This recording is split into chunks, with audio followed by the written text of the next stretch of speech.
ওয়াল কলামি ওয়া মা ইয়াসতুরুন মা আনতা বিনিমাতি রাব্বিকা বিমাজনুন ওয়া ইন্না লাকা লা আজরান গায়রা মামনুন ওয়া ইন্নাকা লা আলা খুলুকিন আযীম।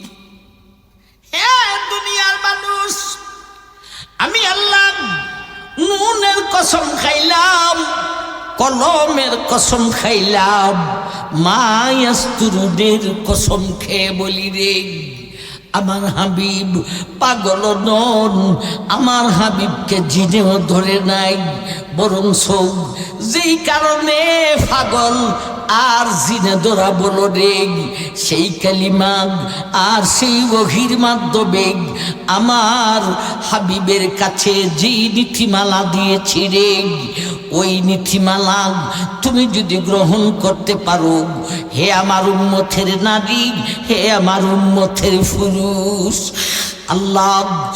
আল্লাহ বলেন, হে আমার বন্দা, হে আমার ভান্দিরে, তোমরা যদি আমার হাবিবের নীতিমালা গ্রহণ করতে পারো রে, যেই নীতিমালাগুলি আমি আল্লাহ আমার হাবিবকে কালিমা আর ওহীর মাধ্যমে দিয়েছি রে, সেই নীতিমালা তুমি যদি গ্রহণ করতে পারো, জানিয়া রাখো পরকালে তোমার জন্যে কয়বরের আযাব, তোমার জন্যে রিমান্ডের মাঠের শাস্তি, তোমার জন্যে দুজকের আগুন হইতে পারে না।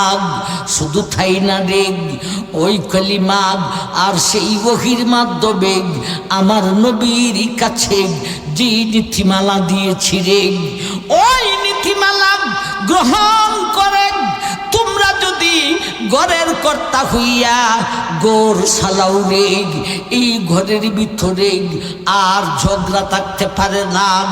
আমার নবীর নীতিমালা গ্রহণ করে ও সমাজের বিচারক, তুমি যদি বিচার করো রে, সমাজে দাঙ্গা হাঙ্গামা মারামারি থাকতে পারে না।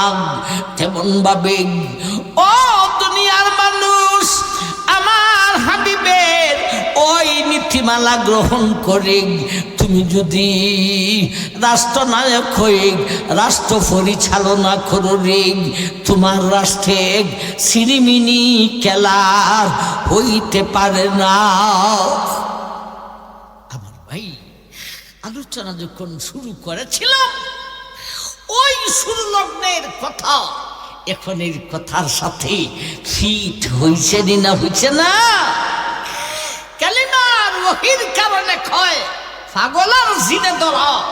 আল্লাহ সূরা কলমের প্রথম সারি আয়াতে বলেন, সাবধান, কালিমা আর ওহীর কারণে আমার নবীর কাছে যে নীতিমালা দিয়েছি, ওই নীতিমালা তুমি গ্রহণ করতে পারলে ঘরেও শান্তি পাবে, সমাজেও শান্তি পাবে, রাষ্ট্রেও শান্তি পাবে।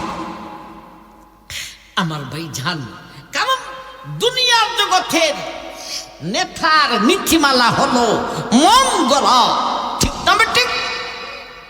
আমাদের সংসদে বৈশা এমপি মন্ত্রীরা বিধান তৈরি করে।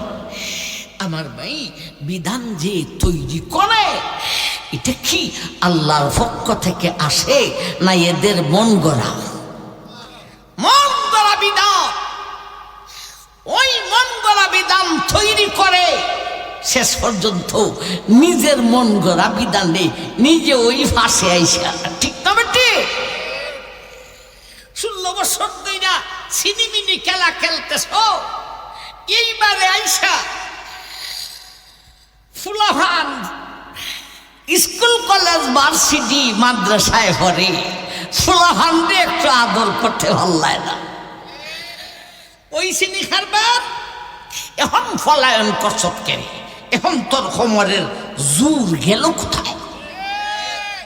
আমার ভাই জান, দুনিয়ার নেতার নীতি তাদের মন গড়া, আর আমার হাবিব বিশ্বনবী নীতি এক একটাও মন গড়া নয়। ওমা ইয়ানতিকু আনিল হাওয়া ইন হুয়া ইল্লা ওয়াহয়ুন ইউহা। আমার নবীর বিধানগুলি একটাও আমার নবীর মন গড়া নয় রে। সমস্ত বিধান আমি আল্লাহর পক্ষ থেকে আমার নবীকে কালিমা আর ওহীর মাধ্যমে দান করিলাম। আমার ভাই, সত্যি উলামায়ে কেরাম যদি, আলেমরা যদি দেশ চালাইত, এমন সোনালী যুগ কি আমাদের আসতে পারে? নৈরাশ হওয়ার কিছুই নেই। যারা পলায়ন করছো এই দেশের মানুষ, এরারে ভালো হয় না, ঠিক না ঠিক? আর যারা গুলাফানিত মাছ ধরতে চাইতেছ, ঠিক না ঠিক?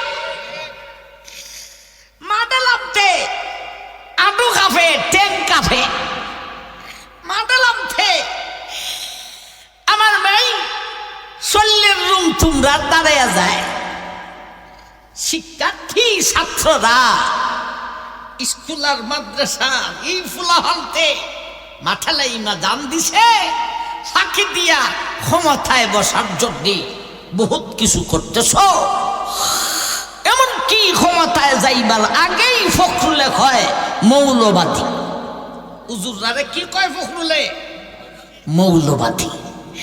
তোমরা স্বাধীন হইছে পর থেকে নিয়া তোমরাও এদেশের মানুষকে শান্তি দিতে পারো নাই। আমার ভাই জান, ইসলামের জন্যে এরা কোনো ভূমিকা আছে? এমন একটা ভূমিকা দেখাও যে আমরা ইসলামের জন্যে এই করেছি।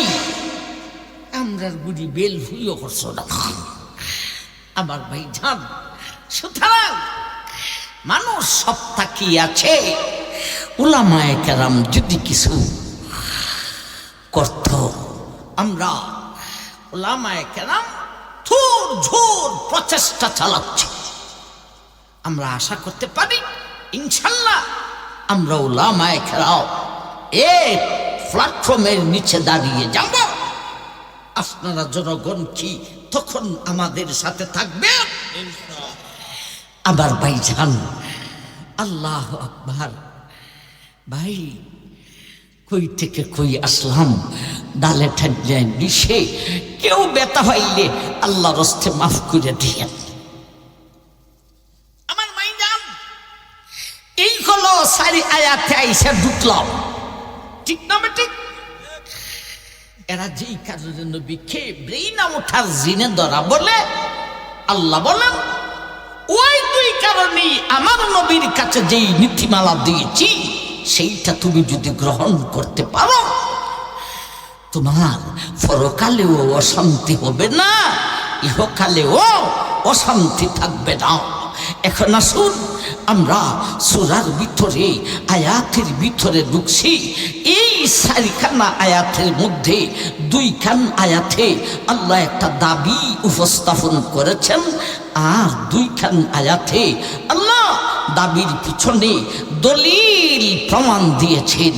দাবির আয়াত হলো 2 নম্বর আর 4 নম্বর, দলিলের আয়াত হলো 3 নম্বর আর 1 নম্বর। আসুন আগে দাবিটা শুনি। দাবিটা মোটামুটি বুঝালেছেন, আরেকটু ক্লিয়ার করে দেই। দাবিটা শুনি 2 নম্বর আর 4 নম্বর আয়াত। মা আনতা বিনিমাতি রাব্বিকা বিমাজুদুদ ওয়া ইন্নাকা লাআলা খুলুকিন আযীম।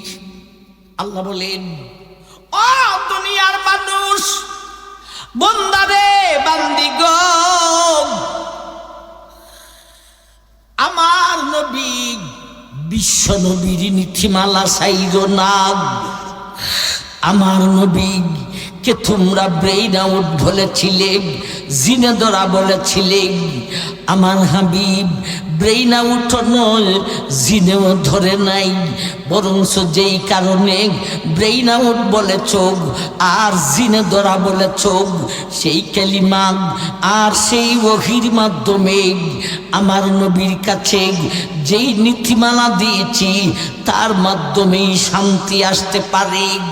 সুতরাং আল্লাহর দাবিটা কি?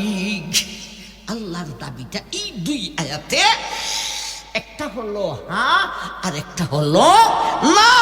হ্যাঁ আর না দিয়া আল্লাহ দাবি উপস্থাপন করেছেন, না কি দুনিয়ার কোন নেতা নীতির মাধ্যমে দুনিয়াতে গড়ে সমাজে রাষ্ট্রে পরকালে শান্তি আসতে পারে না।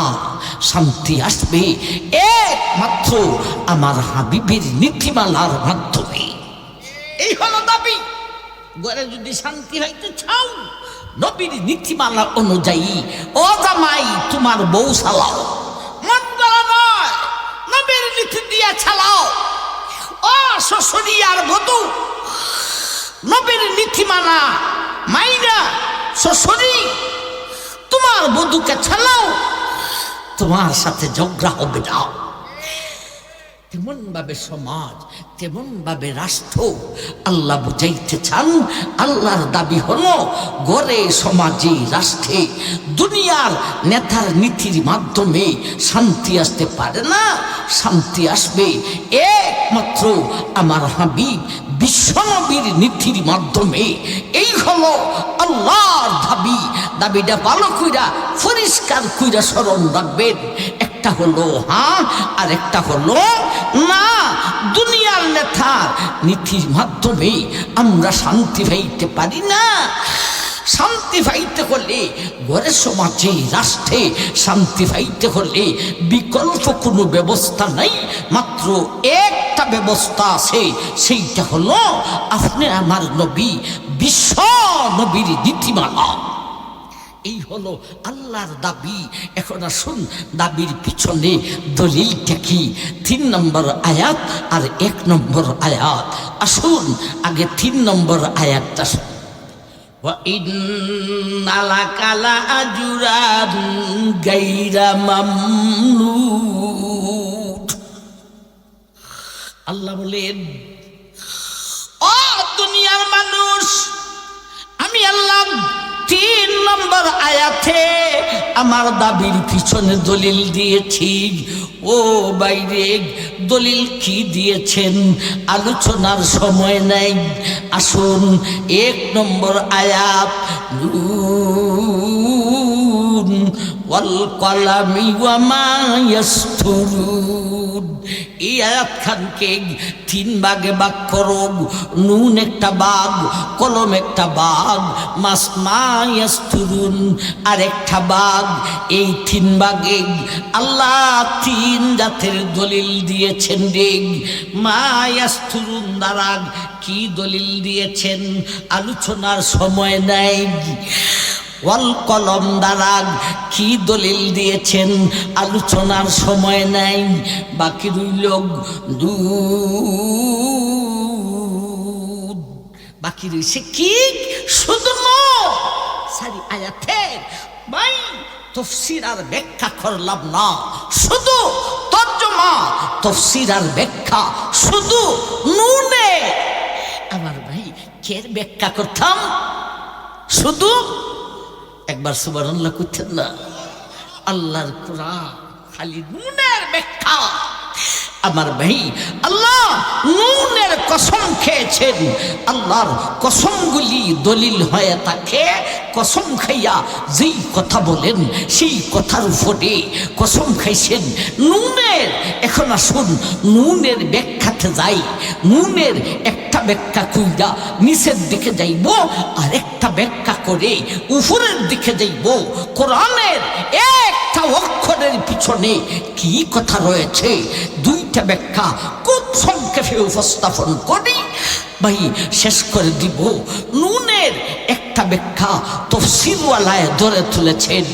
তফসিরুল্লাহ লেখেন নুন ওয়াহিয়াল হুতুল আযীম আলা তাহতিল আরদিস সাবুগি। তফসিরুল্লাহ লেখেন বিশেষ করে রুহুল মানিওয়ালা, বিশেষ করে ইবনে কাসিরওয়ালা, ওনারা লেখেন ও দুনিয়ার মানুষ, আল্লাহ যে সূরা কলমে নুনের কসম খেয়েছেন রে, এই নুন বলতে বিশাল একটা মাছ। নুন বলতে কি বুঝছেন না? শুনুন না, উত্তর আসতে দেন কেন? সবাই জোরে সরে বলেন কি মাছের কসম খাইলেন? বিশাল মাছ। এই বিশাল মাছটা কই থাকে রে? সিলেটের সুরমাতে না কুশিয়ারাতে নাকি নাকি আমার ভাই মেঘনা যমুনাতে এই মাছটা কই থাকে? তফসিরুল্লাহ লিখেছেন দুনিয়ার মানুষে এই মাছটা কোনো নদীতে থাকে না, কোনো সাগরেও থাকে না। এটা এত বড় মাছ রে, নদী তো দূরের কথা, ওই মাছের একটা ছাই, একটা ফাতি পর্যন্ত একটা সাগরে সংকুলন হইবে না। ছাই বুঝেন না ফাতি বুঝেন? ফাতি এত বড় মাছ, একটা ফাতি একটা সাগরে সংকুলন হবে না, তাইলে এই মাছটা থাকে কোথায়? তফসিরুল্লাহ লেখেন ওয়াহিয়াল হুতুল আযীম আলা তাহতিল আরদিস সাবুগি। ও দুনিয়ার মানুষ, আল্লাহ যেই মাছের কসম খেয়েছেন রে, এত বিশাল মাছ এটা কই থাকে রে? ও দুনিয়ার মানুষ, আমরা আছি এক জমিনে, আজও পর্যন্ত প্রথম জমিনের আয়তন বৈজ্ঞানিকরা বাস্তব সঠিকটা বলতে পারে নাই। এই বিশাল প্রথম জমিনের নিচে আরো 6টা জমিন আছে রে। এই 7টা জমিনের নিচে একটা বিশাল পাথর আছে রে। এই পাথরের উপরে আল্লাহ 7টা জমিনকে বসাইছেন। এখন বলেন 7টা জমিন বড় না পাথর খানি বড়? দুনিয়ার মানুষ, ওই পাথরটাকে আল্লাহ বিশাল একটা মাছের উপর দাঁড় করাইয়া দিয়েছেন। এখন বলেন ওই বিশাল মাছটা পাথর থেকে ছোট না আরো বড়? আরো বড় আমার ভাই। আল্লাহ বললেন ওরে দুনিয়ার মানুষ, আমি আল্লাহ ওই বিশাল মাছের কসম খাইয়া বলি, দুনিয়ার নেতার মাধ্যমে সমস্যার সমাধান পাওয়া যাবে না রে। সমস্যার সমাধান পাওয়া যাবে একমাত্র আমার হাবিব বিশ্ব নবীর নীতির মাধ্যমে। আসলে আল্লাহ কি বুঝাইতে চাইছেন? মাছের কসম খাইয়া আল্লাহ একটা অঙ্ক বুঝাইতে চাইছেন। কি অঙ্ক? বিশ্বের মানুষ বর্তমানে একমাত্র আফগান বাদে সারা বিশ্বের মানুষ বেঈমান নেতা নেই, বেঈমান নেতার নীতিতে চলে। তোমরা যেই সমস্ত নেতার নীতিমালা গ্রহণ করে ঘর চালাও, সমাজ চালাও, রাষ্ট্র চালাও, তোমার নেতার জ্ঞানের পরিধি নিচের দিকে এক জমিন ফাড়ি দিয়া দ্বিতীয় জমিনে যায় না। আর আমার হাবিব বিশ্ব নবীর জ্ঞানের পরিধি এক জমিন কেন, একটা না 7টা জমিন ফাড়ি দিয়া, পাথর ফাড়ি দিয়া মাছটা পর্যন্ত যাও। অঙ্কটা বুঝাইছে না আইছে না? এখন বলেন ভাই, আমরা মুসলমান ধর্ম গ্রহণ করেছি ইসলাম। ইসলামের অর্থ অশান্তি। শান্তি কে? শান্তি কই পাইলাম? আমরা দি শান্তির ধর্ম গ্রহণ করেও আমরা শান্তি পাই না হুজুর। হ্যাঁ, আপনি আমাদের ভুল আছে, যুগে ভুল না বিয়োগে ভুল দেখতে হবে। আমার মাই খালি যুগেও না খালি বিয়োগেও না। এ বাঙালি মুসলমান, যুগেও ভুল করেছ, বিয়োগেও ভুল করেছ। কেমনে কারে ধরবে কারে ছাড়বে? যেই নেতার জ্ঞানের ফরিদি এক জমিন ফাড়ি দিয়া দ্বিতীয় জমিনে যায় না, আমার ভাই ওই নেতা থেকে আমরা মুসলমান বিয়োগ হতে হবে। আর যেই বিশ্বনবীর জ্ঞানের ফরিদি 7 জমিন পাথর পাড়ি দিয়া মাস্তা পর্যন্ত যায়, ওই বিশ্বনবীর সাথে আমাদেরকে যুগ হতে হবে।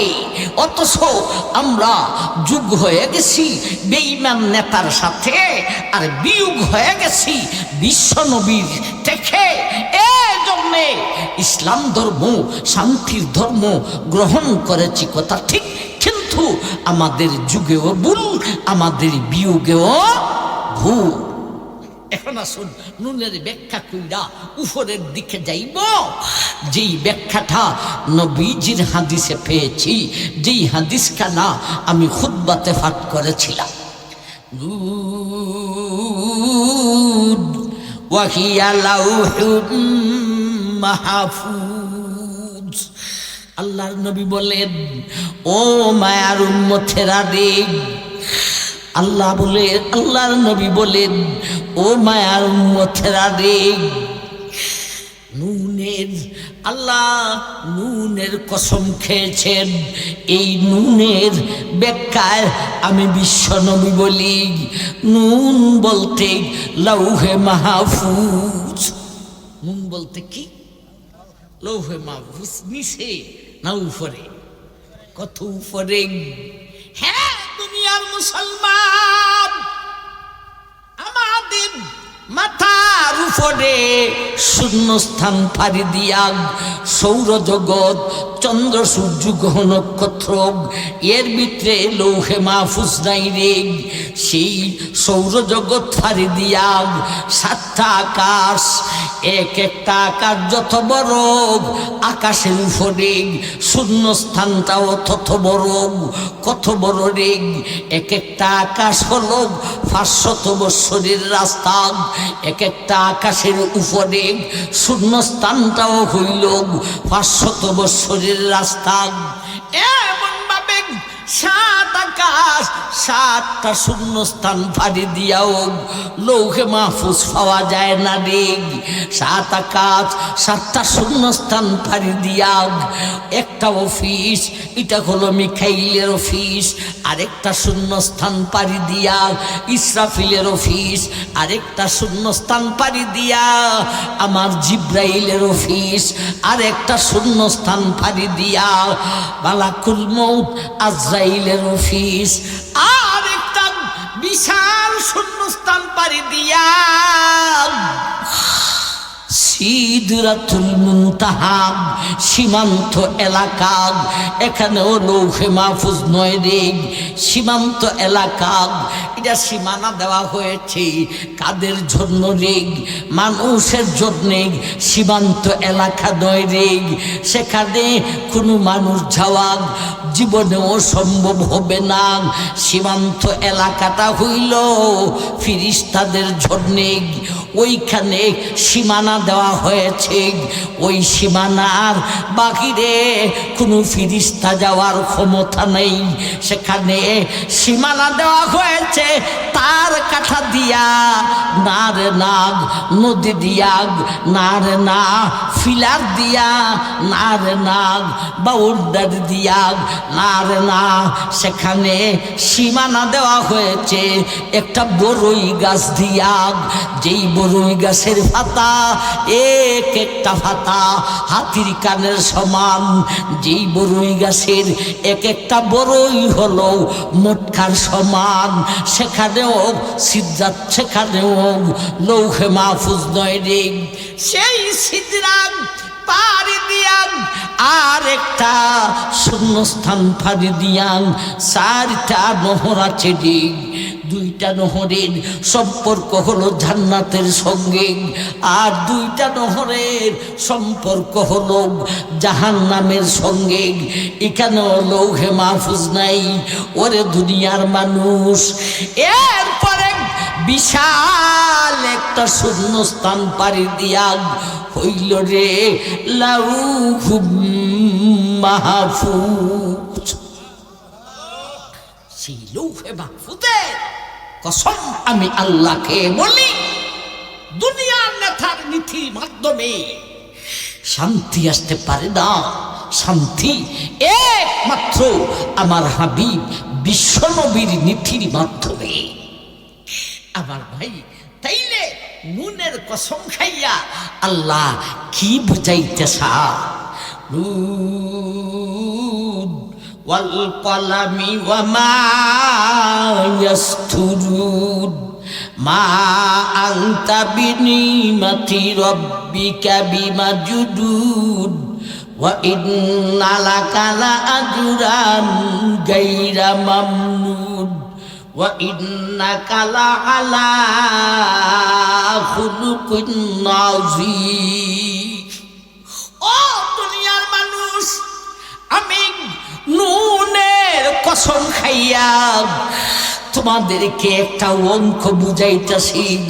তোমরা যেই সমস্ত নেতাদের নীতিমালা গ্রহণ কইরা গড় চালাও, সমাজ চালাও, রাষ্ট্র চালাও, এই সমস্ত নেতাদের জ্ঞানের ফরিদি নিচের দিকে এক জমিন ফাড়ি দিয়া দ্বিতীয় জমিনে যাইতে পারে না, আর উপরের দিকে সৌরজগৎ ফাড়ি দিয়া মঙ্গলে গেছে। ওরা সূর্যতেও যাইতে পারে, সম্ভাবনা আসে রে, কিন্তু সৌরজগৎ ফাড়ি দিয়া প্রথম আকাশের গেইটে বাফের গুতেও পারবে না রে।